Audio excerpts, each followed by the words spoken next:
நான் உன் உள்ளத்தை அறிபவன். உன் மனது எப்படி துயரத்தில் இருப்பதையும், யாரெல்லாம் உன் முகத்திலே நம்மெல்லாம் அண்ணன் சகோதரி என்று புன்னகை காட்டுகிறார்களோ அவர்களே பின்னாலே உன்னை பற்றி தவறாக பேசிக் கொள்கிறார்கள் என்பதை நான் பார்த்திருக்கிறேன். ஆனால் நீ அப்படி ஒருவர் இல்லை. உன் நெஞ்சம் நேர்மை, உன் பாதை சத்தியம். அவ்வழி சில சமயங்களில் மட்டும் தனிமையாகத்தான் இருக்கும்.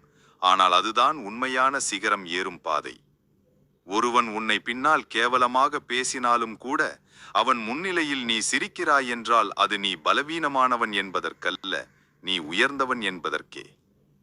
என் வேல் எப்போதுமே உண்மை தரப்பக்கம் இருக்கும் என்பதை நினைவில் வைத்துக்கொள். பகை வருமா வரட்டும், நம்பிக்கையை இழக்காதே. நான் இருக்கிறேன். உன்னை பின்தழுகிற ஒவ்வொரு பொய்யான முகத்துக்கும் உன்னை மேலே அழைத்துச் செல்லும் ஒரு தெய்வீக ஒளி உனக்குள் இருக்கிறது.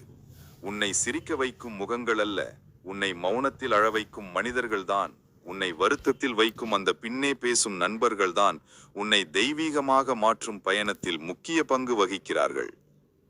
அதற்காக அவர்களை வெறுக்க வேண்டாம், நன்றி சொல். ஏனெனில் அவர்கள் இல்லாமல் நீ இவ்வளவு வலிமையானவனாக மாட்டாய். அப்படித்தான் சூரபத்மனும் என்னை இழிந்த பக்கம் பேசினான்.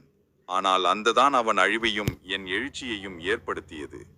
எனவே நீ பேசாதே, நின்று விடாதே. பதிலடி கொடுக்க வேண்டிய நேரம் தேவன் தீர்மானிக்கிறான். நீ செய்ய வேண்டியது ஒன்றே, உன் புனிதமான பாதையில் செல்வது. நான் உன் பக்கத்தில் இருக்கிறேன். உன் மனம் வலிமைப்பட்டால் உலகமே வணங்கும். வல்லபுரம் வாழ்க, முருகா திருவடி வாழ்க.